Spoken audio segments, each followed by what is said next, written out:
Welcome to Excel at Excel. In this video, we'll be showing you how to use the COUNTIF function. The syntax for COUNTIF is equals COUNTIF, range, and criteria. In this example, I'm going to show you how to use the COUNTIF function. So here we have a simple task list with a simple yes or no as to whether or not the tasks have been completed.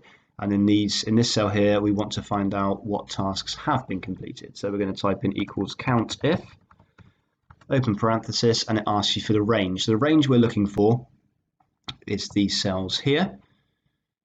And we put a comma. And the criteria is actually, we can type this in, is going to be yes. So put yes into the quotation marks, hit enter, and that gives you 7. Also, what you can do is the opposite. So we type in equals COUNTIF, the same range, comma, and in quotation marks, we just write no. And that's a very simple way to use the COUNTIF function.